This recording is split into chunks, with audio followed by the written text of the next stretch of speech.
Before we start this year, I just want to mention that the owner of the South Street wants me to say "Go Phillies" before this year. That's not my thing, you know. We'll talk. When's the next game? Friday night, right? Okay. Yeah. But the owner of the Southside Sandwich Shop asked me to just say tonight that tonight's shiur is Zecha Nishmas. Unfortunately, a young baby, a young girl died this week, and her name? Tikva Bas Nadav. Tikva Bas Nadav. She was 6 weeks old. Very sad, and tonight's shiur should be a schus for her neshama. As we know, we discussed a bit last week, we started to discuss Avraham Avinu and the different aspects of Avraham Avinu's life. And tonight, I just wanted to focus on two midas of Avraham Avinu, two different parts of Avraham Avinu's life. And one part is something which is very famous about Avraham Avinu, and I'm not sure where that music is coming from, Yosef, but it's coming from somewhere again. I'm very sensitive to music. There you go. We all know about Avraham Avinu's chesed. Avraham Avinu was an example of how a person excels in chesed. He wasn't just midas a chesed. Many people are balei chesed, they do some chesed, but Avraham Avinu epitomized what it means to be excellence in chesed. And from the beginning of this week's parsha, we get to see that amazing level of chesed. What happens at the beginning? We see it says, Vayiso Einav Vayar, V'hinei Shloisha Anoshim Yitzavim Alav. Avraham Avinu saw three people coming. He was sitting by the entrance of his tent. And Chazal tell us that these people, a couple of different ways that we know that Avraham Avinu, how great his chesed was. Chazal tell us that these people appeared to Avraham not as dignitaries, but appeared to Avraham as just travelers, wayfarers, as Arabs. They look like Arabs. They certainly do not look like dignitaries. And still, the pasuk tells us, "Vayar vayorotz likrasa mipesach oil." Avraham Avinu ran to them from the entrance of his tent, and then vayishtachu arza. He did it with the zrizas. That's what Avraham Avinu, he did it. And we see the Mefarshim tell us that it says 3 times in the psukim vayimaher. First time he ran to tell Sarah. The next time he ran for the bakar, he ran to get the animals.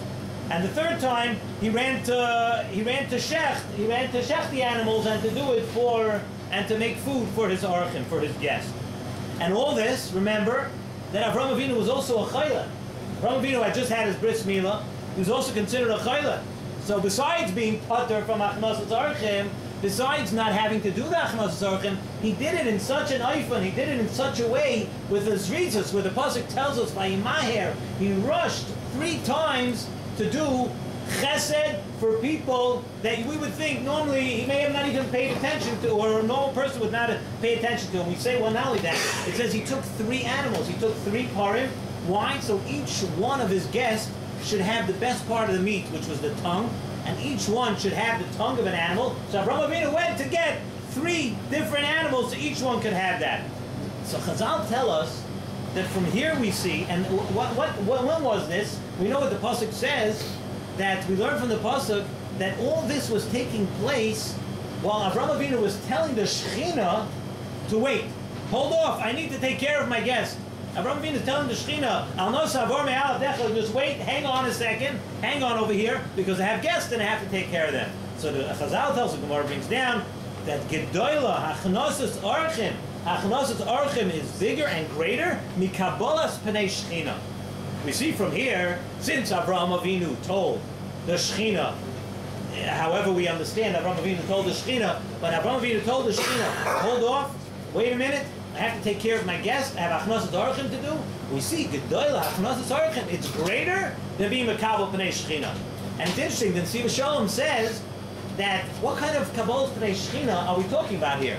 We're talking about Avraham Avinu's Kabbalah Pnei Shechina. Imagine the way Avraham Avinu would have been Makabal the Shechina. Avraham Avinu was not Makabal the Shechina, let's say today. What would we consider our Kabbalah Pnei Shechina today? Imagine a person who's going into shul He has the opportunity to talk to HaKadosh Baruch Hu 3 times a day. And yet sometimes you see people, they'll come into shul, and while they're waiting to daven, one second, hold on, I'm in the middle of davening, right? So, Mitaka could be, for that Kabbalah's Pnei HaShechina, of course Achnos HaTorkim is greater than that. But we're not discussing that kind of a Kabbalah's Pnei HaShechina. We're talking about the Kabbalah's Pnei HaShechina of Avraham Avinu. And still, the mitzvah of Achnos HaTorkim, we see from here, is greater than that. Which means that the chesed, the mitzvah of Achnos HaTorkim is an unbelievable, unbelievable mitzvah. But there's an interesting thing. The Nesiv Shalom says that we see from a little bit later in the Parsha the difference between the chesed of Avraham Avinu and chesed as we would do it, or as we would actually know it. Avraham Avinu, it's brought in many Chassidish Svarim and many other Svarim, that Avraham Avinu began the Olam HaTikun. In other words, the fixing up, so to speak, of the world. And Avraham Avinu did that with chesed. His midah and his thing that he did for the Olam HaTikun was to begin with chesed. So Avraham Avinu was a constant work. The work of Avraham Avinu was to put good into the world, to bring chesed to the world, to do good for the world. And take a look. We know that many times, again, brought down in many Svarim, that when you have a lot of good in the world, there's something called zeh le'umah zeh. You're always going to be fought by Yetzer Hara, by a bad influence from another side. What would have been the zeh le'umah zeh, Avraham Avinu's chesed, Avraham Avinu's good he's doing in the world? That was Sodom. That was the city of Sodom. The city of Sodom, we know, Rashi brings down, and many Mefarshim on the Chumash bring down, the Gemara brings down. We don't even want to discuss the Maisim and the things that the people of Sodom did. They were the antithesis. They were everything that Avraham Avinu could have wanted to do good. The city and the people of Sodom were exactly the opposite. They did the opposite. So they were fighting Avraham Avinu the entire time in a struggle for what are we doing for the world right now. And one thing we know for sure is they would have never done Achnos HaTorkim. We knew that a guest did not get the royal treatment in Sodom. Everybody in 3rd grade, we already learned what the beds and the chairs and the hotels of the people in Sodom were like. And certainly Achnos HaTorkim guests were not welcome in the city of Sodom. So you would think that when Avraham Avinu heard that when the Malachim brought the Besurah to Avraham Avinu that the city of Sodom is going to be destroyed, Avraham Avinu should have been thrilled. I mean, for ruchniistic reasons. So l'shem shamayim, right? Avraham Avinu, he's working, putting his whole life's work into chesed. He's putting his whole life's work into improving the world. And here the people of Sodom are fighting him every step of the way. So when Avraham Avinu heard that Sodom was going to be destroyed, l'shem shamayim, kanoit, of course Sodom should be destroyed. But what did Avraham Avinu do? Avraham Avinu never said, yes, let Sodom be destroyed. Avraham Avinu was above that. Avraham Avinu, not only was he not happy about what was going to happen to the city of Sodom, Avraham Avinu went and he was mispalel. He was mispalel, did the opposite. He was mispalel for the people of Sodom. He was mispalel to save the city of Sodom. That is chesed. When you do chesed, imagine somebody, you start a chesed organization, and you have somebody that starts another organization to just uproot and do something against everything that you do. You're going to really love it. And imagine that your competition, the person that's doing all of that to you, has a problem. So are you going to go help him, or you're going to be happy, good riddance, you're going to be more happy? Avraham Avinu's chesed had nothing to do with his negias, with anybody else. Avraham Avinu's idea of chesed was pashut, completely 100% l'shem shamayim. I'm doing chesed. I'm helping guests. I'm doing achnos HaTorkim. It doesn't matter what anybody else is doing. That's real chesed, where you're focused in on the good that you want to do, and if somebody else that is competing with you or doing something with you has a problem, that's a separate thing. You have to help him. Chesed. You have to help him out. That's more of the greatness of Avraham Avinu.